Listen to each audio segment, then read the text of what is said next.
Salam, Horas, Ben Jua-Jua, Juah-Juah, Yahowu, Salpe. Assalamualaikum. Kita bertemu dalam channel Langsung Sitorus ini dalam rangka merenungkan, memahami apa yang menjadi evangelium untuk tanggal 31 Mei tahun 2026, perayaan pencurahan Roh Kudus di tahun ini.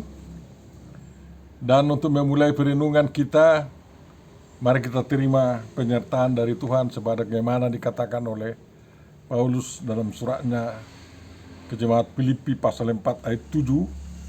Damai sejahtera Allah yang melampaui segala akal akan memelihara hati dan pikiranmu dalam Kristus Yesus. Amin. Firman yang akan kita renungkan, Bapak Ibu Saudaraku yang terkasih, adalah bagian atau perikop akhir daripada kitab Injil Matius, yakni Matius 28 ayat 16 sampai 20, tentang perintah untuk memberitakan Injil. Kita baca. Dan ke-11 murid itu berangkat ke Galilea, ke bukit yang telah ditunjukkan Yesus kepada mereka. Ketika melihat Dia, mereka menyembahnya. Tetapi beberapa orang ragu-ragu. Yesus mendekati mereka dan berkata, "Kepadaku telah diberikan segala kuasa di surga dan di bumi. Karena itu pergilah, jadikanlah semua bangsa muridku, dan baptislah mereka dalam nama Bapa dan Anak dan Roh Kudus. Dan ajarlah mereka melakukan segala sesuatu yang telah kuperintahkan kepadamu. Dan ketahuilah, aku menyertai kamu senantiasa sampai kepada akhir zaman." Demikian firman yang akan kita renungkan, Bapak Ibu Saudara Saudariku yang terkasih. Ya, tentu saja orang yang berbahagia adalah orang yang mendengarkan, memelihara, memahami, menghayati, lalu melakukan firman Tuhan dalam perbuatan baik. Amin. Tuhan Bapa Surgawi, kami telah mendengarkan firman yang akan kami renungkan, dibacakan bagi kami.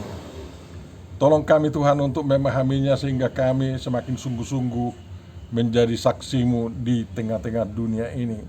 Dan bukalah hati manusia di seluruh dunia untuk menyambut kabar baik yang daripada-Mu, sehingga mereka juga menikmati keselamatan yang daripada-Mu, hidup surgawi dan juga surga yang Engkau janjikan itu.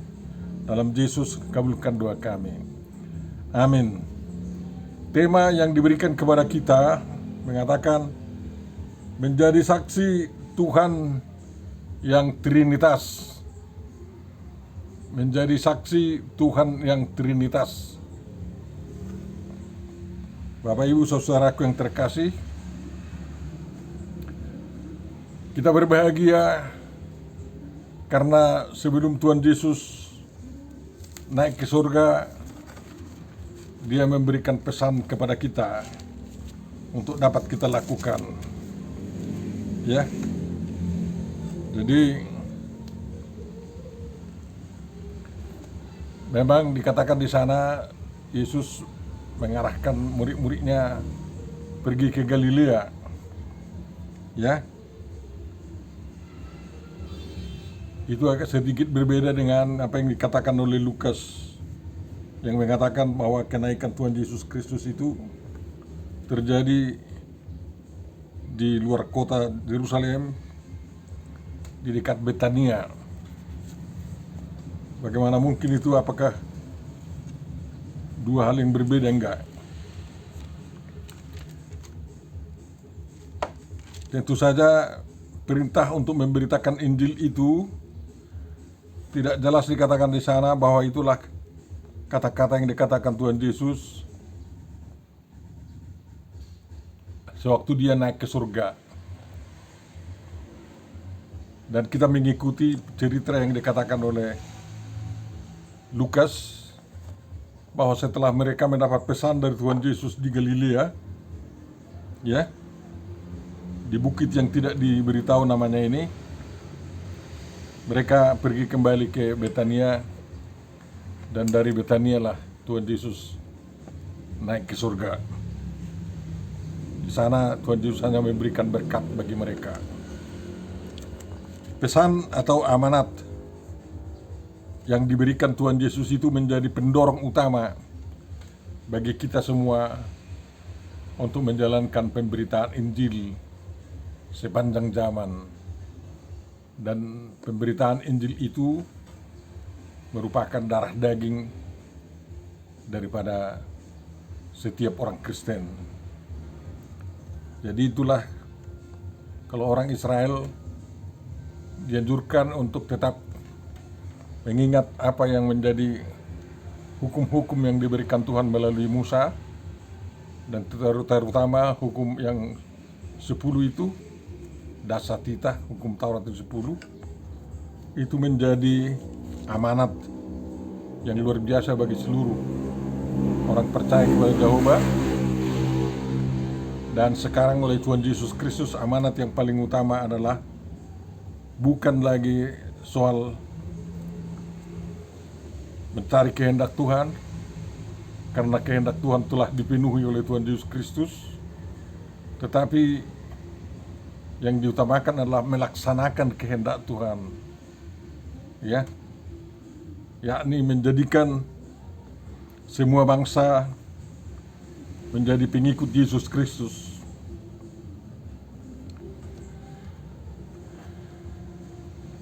Kalau di tempat-tempat lain jarang disebutkan bahwa murid-murid menyembah Tuhan Yesus. Bahkan di zaman sekarang ini banyak yang menyangkal Yesus itu Tuhan karena tidak ada yang menyembahnya. Padahal waktu Tuhan Yesus berada di perahu yang dilanda oleh angin puting beliung itu di Galilea, murid-muridnya menyembah dia, kan? Dan Tuhan Yesus tidak menolak. Dan di sini juga murid-muridnya menyembah Yesus, walaupun beberapa di antara mereka ada yang ragu-ragu. Oke, biasa hal-hal seperti itu, tapi yang jelas bahwa kalau orang mengatakan bahwa hanya Tuhan yang disembah, ya itu pertanda bahwa para murid, para pengikut Yesus mengakui dia bukan hanya sebagai raja saja, melainkan sebagai Tuhan sembahan mereka. Dan mereka diberi amanat yang kita sebut sebagai amanat agung, amanat terbesar dan lebih besar dari amanat Musa yang memerintahkan para pengikut Yahova memelihara hukum Taurat. Karena apa? Dengan menjalankan amanat Tuhan Yesus Kristus yang kita bacakan tadi, otomatis para pengikut Yesus menjalankan amanat yang disampaikan Tuhan Jehovah kepada Musa. Karena apa? Ya, menjadikan semua manusia menjadi pengikut Yesus Kristus, menjadi murid Tuhan Yesus Kristus, itu berarti menjadikan umat manusia benar-benar menyembah satu Tuhan, satu Allah, dan bukan ada dua. Jadi kalau hukum Musa mengatakan akulah Tuhan Allahmu, tidak boleh ada Allah lain bagimu, menyembah Tuhan Yesus adalah menjalankan perintah tersebut. Dan siapa yang ragu-ragu, ya orang tidak mendapat untunglah dari situ, kan. Nah, jadi mari kita mau menyembah Yesus. Dan kalau kita menyembah Yesus dan Yesus adalah sesembahan kita, Tuhan kita yang Maha Esa itu kita sembah, yang memperkenalkan dirinya, menampakkan diri sebagai Bapa, sebagai Anak, dan sebagai Roh Kudus, kita sembah sekaligus. Tidak ada yang ketinggalan. Ya. Kalau ada masih manusia yang ragu-ragu, ya itu manusiawi dan menjadi tugas kita meyakinkan mereka juga agar menyambut Tuhan Yesus sebagai Tuhan Juru Selamat mereka, sebagai penampakan daripada Tuhan yang Maha Esa itu, penampakan dari Bapa. Ya, hari ini kita merayakan Tuhan kita yang Maha Esa itu, yang telah menampakkan dirinya dengan 3 cara utama di dalam perjalanan sejarah umat manusia. Sebagai Bapa, sebagai Anak atau Firman yang menjadi manusia, dan juga sebagai Roh Kudus. Dan minggu yang lalu kita sudah merayakan pencurahan Roh Kudus yang dampak kehadirannya bisa berbagai macam, tetapi kita tetap dipersatukan di dalam roh, dalam keyakinan dan kepercayaan bahwa Tuhan adalah satu, Tuhan yang Maha Esa. Bapak Ibu saudaraku yang terkasih, sama seperti dinubuatkan oleh kitab Daniel, Anak manusia yaitu Tuhan Yesus Kristus telah naik ke surga dan kepadanya diberi segala kuasa yang ada di bumi, di bawah bumi, dan di surga. Jadi bukan hanya Alfa dan Omega. Ya. Kuasa-kuasa itu telah disatukan di dalam Yesus Kristus. Makanya hanya Jehovah yang bisa menjadi Elohim. Kalau ilah-ilah lain, el yang lain tidak bisa menjadi Elohim. Ya. Karena dalam tangan Jehovah lah segala kuasa berada, dan untuk menunjukkan bahwa dia pemegang kuasa yang ada di seluruh dewa-dewa, ilah-ilah dan lain-lain, dia menyamakan dirinya Elohim, ya kan kayak gitu. Dan itulah yang diterima oleh Tuhan Yesus Kristus setelah dia menyelesaikan tugasnya di dunia ini. Barang siapa yang meragukan bahwa kuasa Tuhan Yesus Kristus hanya sebagian-sebagian, dia tidak benar-benar percaya kepada Tuhan Yesus Kristus. Dan barang siapa yang percaya Tuhan Yesus Kristus itu hanyalah seorang nabi atau seorang rabi, itu berarti dia penyangkal Tuhan Yesus Kristus dan tidak layak menjadi pengikut Yesus. Oleh karena itu, orang-orang yang setengah-setengah percaya itu harus melangkah lebih percaya dan lebih berani percaya lagi bahwa Yesus Kristus adalah Tuhan. Ya. Bahwa Yesus Kristus adalah Tuhan. Dan setiap orang yang mengaku Yesus Kristus adalah Tuhan adalah orang yang mau dituntun oleh Roh Kudus untuk mengaku demikian. Sehingga dia mampu mengatakan, aku percaya kepada Yesus Kristus Tuhan kita. Ya, Tuhan kita. Dan Bapak Ibu saudaraku yang terkasih, Tuhan Yesus mendekati muridnya. Dan memang demikian halnya dalam pergaulan kita kepada Tuhan. Karena manusia sangat sulit mendekati Tuhan itu. Dengan segala ritus-ritus telah dicoba oleh manusia mendekati Tuhan, tetapi tidak berhasil. Ya, memang agama Yahudi juga mau mendekati Tuhan dengan berbagai persembahan-persembahan, kurban-kurban. Dan ternyata gagal juga pendekatan manusia seperti itu kepada Tuhan.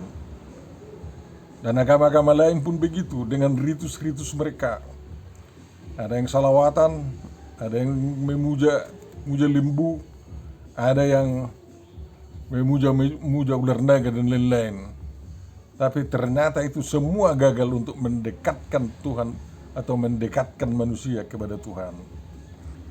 Karena kita bersyukur bahwa Tuhanlah yang mau mendekati kita. Ya. Sama seperti di Taman Eden.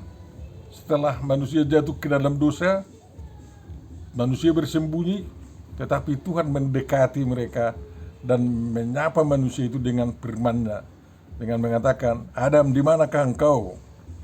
dan harus kita jawab. Sekarang juga Tuhan mendekati kita dan bertanya, "Hai manusia, yang dari agama manapun kau, di manakah engkau?" Kita harus jawab di mana kita. Di mana diri kita masing-masing? Di luar konteks kah? Atau di dalam konteks? Kalau di dalam konteks, sudahkah kita benar-benar mengaku Yesus adalah Tuhan dan kita mau menyembahnya? Kalau belum, koreksi kepercayaanmu. Jangan pilih kepercayaan yang sia-sia, tapi peganglah kepercayaan yang endingnya menuntut saudara masuk surga, bukan hanya masuk alam barzah. Karena kau setelah meninggal, tidak ada lagi orang yang harus didua-duakan agar masuk surga. Tetapi karena Tuhan Yesus mengatakan, "Hari ini engkau bersama saya di Firdaus," yaitu cukup. Ya, hanya Tuhan Yesus yang mampu mengatakan demikian dan berbuat demikian kepada setiap pengikutnya. Makanya Tuhan Yesus menyuruh murid-muridnya untuk memberitakan Injil kepada segala makhluk, menjadikan semua bangsa menjadi murid Tuhan Yesus. Menjadi murid Tuhan Yesus yang mau belajar dari Tuhan Yesus Kristus. Secara sembunyi-sembunyi atau terang-terangan silahkan. Tapi tuntutan kepada saudara, maulah belajar kepada Tuhan Yesus Kristus, agar agamamu tidak membebani kau, agar agamamu tidak memperbudak engkau, tetapi iman percayamu kepada Tuhan Yesus membebaskan dan memerdekakan kau dari segala beban perbudakan atas nama agama, atas nama negara, atas nama apapun. Kamu akan bahagia bersama Tuhan Yesus dan kamu bisa melihat bahwa dunia ini adalah arena pelayanan karena kau telah dimenangkan oleh Tuhan Yesus Kristus. Kita bukan lari dari dunia ini, tapi kita bekerja untuk dunia ini. Bapak Ibu Saudara, ada tugas lagi yang diberikan dalam amanat agung ini. Jadikan mereka semua muridku, baptis mereka dalam nama Bapa, Anak, dan Roh Kudus, dan ajarlah mereka melakukan segala sesuatu yang telah kuperintahkan kepadamu. Bagaimana? Ada banyak orang yang tidak mau dibaptis. Saya tetap menjadi orang Kristen tersembunyi katanya. Aneh itu ya. Banyak sekali itu. Karena takut melihat penguasa di dunia ini, biarlah dulu kami menjadi pengikut atau pengikut Yesus Kristus yang tanpa dibaptis katanya. Tidak apa-apa. Sampai ada waktu nanti untuk dicurahi Roh Kudus dengan baptisan Roh Kudus dan minta lagi baptisan air dan lain-lain. Tapi tugas yang satu ini sangat penting. Ajari mereka melakukan apa yang kuperintahkan kepadamu. Ajari. Pengajaran itu bisa formal, bisa non formal. Bisa jarak jauh, bisa jarak dekat. Karena sudah ada sekarang ini inside atau apa itu offsite onsite. Kita seperti waktu masa Covid kita mengajar dari jauh. Dan setelah selesai semua kita masuk mengajar di rumah ibadahnya. Dan kita melakukan tugas itu dengan senang hati. Sekarang ini arena pengajaran kita adalah seluruh dunia, seluruh sudut-sudut kehidupan manusia. Dan kita harus bekerja keras untuk itu. Setiap orang Kristen harus mempergunakan talenta pemberian Roh Kudus kepadanya dalam rangka mengajar manusia melakukan perintah Tuhan. Perintah Tuhan banyak sekali rupanya. Orang Yahudi merumuskan perintah Tuhan itu 613 hukum. Banyak kali ya. Tapi Tuhan Yesus tidak mau membebani orang-orangnya dengan hukum-hukum yang harus dihafal begitu. Kita orang merdeka, tidak dibelenggu oleh syariat-syariat keagamaan Tapi diapakan kita? Hanya cukup 3 atau ada hukum Tuhan kita yang paling utama. Kalau itu sudah kita lakukan, sudah luar biasa lah kita di situ. Kasihi Tuhan Allahmu dengan segenap hatimu, segenap akal budimu, segenap pemikiranmu, dengan segenap kekuatanmu. Itu aja satu. Dan kasihi sesamamu manusia seperti dirimu sendiri. Itu lagi, satu lagi. Dan kedua, perbuatlah kepada orang lain apa yang kau inginkan diperbuat orang lain kepadamu. Ya, itu kan hukum perbuatan. Dan perbuatan kita bukan lagi mau mencari-cari keselamatan, kan kayak gitu. Ya, banyak sekarang di sana buat beragama, ya, perbuatan, amal-amal apa semua untuk mencari surga lagi. Kita enggak. Kita mencari yang terbaik dengan sesama kita manusia. Makanya kita adalah inisiator untuk melakukan perbuatan baik. Sehingga Paulus mengatakan jangan bosan-bosan melakukan perbuatan baik. Lakukan terutama kepada temanmu seiman. Tapi jangan batasi hanya sampai di situ. Seluruh umat manusia harus merasakan kebaikan umat Kristiani itu. Karena mereka mengikut Yesus Kristus, kan kayak gitu. Di dalam hukum yang 3 itu, ya, hukum utama itu sudah dicakup semua hukum yang ada di agama-agama yang ada di seluruh dunia ini. Ya, kita tahu di banyak agama lain ada rumusan-rumusan kasih yang luar biasa. Inilah kasih, inilah kasih, inilah kasih katanya. Oke, tak salah itu asal hukum kasih lah. Silahkan. Tapi orang Kristen diberikan kebebasan untuk menjalankan hukum kasih itu kondisional, kontekstual, dan domisilionalnya, bergantung tempat, bergantung waktu, bergantung situasi dan lain-lain. Dan kalau itu pasti tidak ada yang menolak kasih, ya. Apalagi kita sampai mau mengorbankan nyawa kita demi mengasihi orang lain, kan gitu, seperti Tuhan Yesus mengorbankan nyawanya demi mengasihi umat manusia, kan. Itulah yang paling ampuh dalam rangka mentobatkan umat manusia menjadi pengikut Yesus Kristus. Dan oleh karena banyaknya pengalaman indah menjadi pengikut Yesus Kristus, mengetahui ajaran Tuhan Yesus Kristus, mereka akan minta sendiri dibaptis seperti Cornelius itu. Ini air, sekarang baptislah katanya gitu. Kan hebat itu. Kepada Filipus saya rasa itu. Dunia akan meminta mereka dibaptis dalam nama Bapa, Anak, dan Roh Kudus. Ya, mengapa harus dalam nama Bapa, Anak, dan Roh Kudus? Ada teolog yang ugal-ugalan mengatakan, ya cukuplah dalam nama Yesus katanya. Yang ugal-ugalan lah itu. Bagus, dalam nama Yesus juga dicakup Bapa dan Anak dan Roh Kudus, kan. Tetapi apa salahnya dalam membaptis orang itu kita nyatakan Tuhan kita yang Trinitas itu, sebagai Bapa, sebagai Anak, dan sebagai Roh Kudus, sehingga di dalam dirinya melekat satu nama dengan 3 sebutan. Ya, coba sebutkan, melekat di dalam dirinya satu nama dengan 3 sebutan. Itulah keluar biasaan daripada Tuhan kita Yesus Kristus. Sekarang kita ditugaskan untuk menyaksikan itu. Tuhan Allah kita yang Trinitas itu. Makanya kita harus mahir menceritakan karya-karya Tuhan, perbuatan-perbuatan Tuhan sejak penciptaan langit dan bumi, sejak perjuangannya menegakkan suatu bangsa, ya, menjadi umat pilihannya agar menjadi berkat bagi bangsa-bangsa, dan juga sewaktu Tuhan ya menyuruh firman-Nya datang ke dunia menjadi manusia karena begitu kasihnya dia kepada dunia ini, sehingga tidak ada yang binasa melainkan beroleh hidup yang kekal.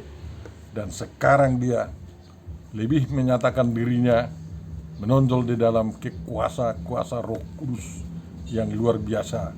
Walaupun Roh Kudus itu telah bekerja dari sejak penciptaan, dan sekarang setelah kenaikan Tuhan Yesus Kristus ke surga, tugas Roh Kudus semakin ditekankan bagi kita, sehingga dia mau seperti udara, seperti ruah angin yang masuk ke dalam diri kita, membuat diri kita menjadi bait-Nya yang kudus, sehingga kita hidup dari derak atau derap Roh Kudus yang menggerakkan kita, menunjukkan kesaksian kita tentang Yesus Kristus. Tuhan memberkati kita semua.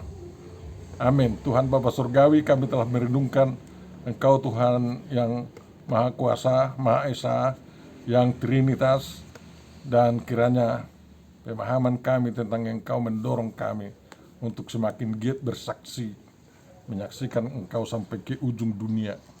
Kami yakin Engkau selalu menyertai kami sebagaimana Engkau telah menjanjikannya. Sempurnakan doa kami Tuhan, kami mohon di dalam Yesus Kristus. Amin. Bapa kami yang di surga, dikuduskanlah namamu, datanglah kerajaanmu, jadilah kehendak-Mu di bumi seperti di surga. Berikanlah kepada kami makanan kami secukupnya, dan ampunilah kami akan kesalahan kami, seperti kami juga mengampuni orang yang bersalah kepada kami. Dan janganlah membawa kami ke dalam pencobaan, tetapi lepaskanlah kami daripada yang jahat. Karena Engkaulah yang punya kerajaan dan kuasa dan kemuliaan sampai selama-lamanya. Amin. Tuhan memberkati engkau dan melindungi engkau. Tuhan menyinari engkau dengan wajahnya dan memberi engkau kasih karunia. Tuhan menghadapkan wajahnya kepadamu dan memberi engkau damai sejahtera. Amin. Jangan lupa mensubscribe dan mengajak kawan-kawan mensubscribe dan like ya. Bagikan video kita.